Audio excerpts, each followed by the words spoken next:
জুলাই বিপ্লবে নির্বিচার হত্যার পরিকল্পনাকারীদের বেশিরভাগই দেশ ছেড়ে পালিয়েছে। ছাত্র জনতার তীব্র প্রতিরোধের মুখে টিকতে না পেরে ৫ আগস্ট প্রধানমন্ত্রী শেখ হাসিনা হেলিকপ্টারে ভারতে পালিয়ে যান। তারপর বাংলাদেশে শেখ হাসিনা সরকার পতনের পর দেশজুড়ে প্রাক্তন প্রধানমন্ত্রী ও তার দলের প্রাক্তন মন্ত্রী, সাংসদ ও আওয়ামী লীগ নেতাদের বিরুদ্ধে খুনের মামলা দায়েরের উৎসব শুরু হয়েছে। প্রায় প্রতিদিনই দেশের কোথাও না কোথাও হচ্ছে একাধিক মামলা। কোনো মামলায় আসামির সংখ্যা হাজার ছাড়িয়ে যাচ্ছে। এরকম পরিস্থিতিতে বাংলাদেশের জুলাই আন্দোলন এবং হাসিনা সরকারের পতনে তাদের কোনো ভূমিকা নেই বলেই দাবি করে এসছে আমেরিকা। তবে বাংলাদেশের তথাকথিত আন্দোলন নিয়ে শেখ হাসিনাও বারবার অভিযোগ করেছিলেন আমেরিকার দিকে।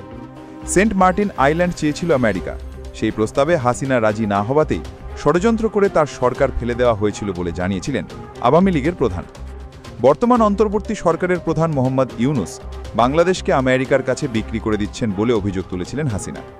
গেটস ফাউন্ডেশনে গিয়ে ইউনুস বলেছিলেন, হাসিনার সরকারের পতনের নেপথ্যে আসল মাথা নাহিদ ইসলাম। ছাত্র নেতাকেই বিশ্ব দরবারে তুলে ধরেছিলেন ইউনুস। তবে আওয়ামী লীগের নেতারা সেটা বলছেন না বা মানেন না। নাহিদ তাদের চোখে অনুঘটক। আওয়ামী লীগ ও শেখ হাসিনাকে সরানোর আসল খেলা হয়েছিল মার্কিন যুক্তরাষ্ট্রে বসে, আর তার নেপথ্যে স্বয়ং মোহাম্মদ ইউনুস। এবার বাংলাদেশের সেই জুলাই ছাত্র গণ আন্দোলন নিয়ে কার্যত বোমা ফাটালেন বাংলাদেশের প্রাক্তন মন্ত্রী মহিবুল হাসান চৌধুরী। জানান, রুশ সংবাদ মাধ্যম রাশিয়া টুডেকে দেওয়া সাক্ষাৎকারে মহিবুল বলেন, ২০২৪ সালে বাংলাদেশের ছাত্রদের বিক্ষোভ ও আন্দোলনের পিছনে আমেরিকার হাত ছিল। মার্কিন সরকারের সঙ্গে হাত মিলিয়েছেন অন্তর্বর্তী সরকারের প্রধান মোহাম্মদ ইউনুস। ইউনুসকে ডেঞ্জারাস ম্যান বলে উল্লেখ করে মহিবুল হাসান চৌধুরী জানান, ক্লিন্টন পরিবার ও ইউনুস সরকারের মধ্যে গোপন আঁতাত দীর্ঘদিনের। বহু বছর ধরেই তারা সরকার বদল করার চেষ্টা করছিল। আগে বিষয়টা প্রকাশ্যে ছিল না, কিন্তু এনজিওগুলোর ফান্ডিং চলছিল। ওরা বাংলাদেশের সরকার বদলাতে মরিয়া ছিল।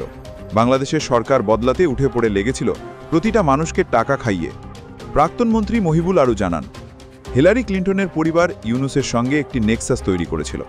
তারা সোশ্যাল মিডিয়া ইনফ্লুয়েন্সার, গায়ক, মৌলবাদীদের থেকে শুরু করে তৃতীয় লিঙ্গের মানুষদের বিপুল টাকা দিয়েছিল জুলাই আন্দোলনে ইন্ধন দিতে এবং হাসিনা সরকারকে উৎখাত করতে। কিছু এনজিও, বিশেষ করে আমেরিকার ইউএস এইডসের মতো, এরা ২০১৮ সাল থেকে আওয়ামী লীগ সরকারের বিরুদ্ধে প্রচার চালাচ্ছিল। টাকা দিয়ে পরিকল্পনা মাফিক এই অশান্তির ছক কষা হয়েছিল, যা জুলাই আগস্ট মাসে দাঙ্গার রূপ নেয়। বাংলাদেশের ইতিহাসে ছাত্র জনতার নেতৃত্বে যতগুলো আন্দোলন হয়েছে, তার মধ্যে কোটা সংস্কার আন্দোলন অন্যতম। অকুতোভয়ে রাষ্ট্রের প্রতীক হয়ে ওঠেন রংপুরের আবু সাইদ। পুলিশের গুলিতে বেগম রোকেয়া বিশ্ববিদ্যালয়ের শিক্ষার্থীর মৃত্যু একতাবদ্ধ করে গোটা দেশকে। তারপরই কঠোর রূপ নেয় কোটা আন্দোলন। শুরু হয় রক্তক্ষয়ী সংঘর্ষ।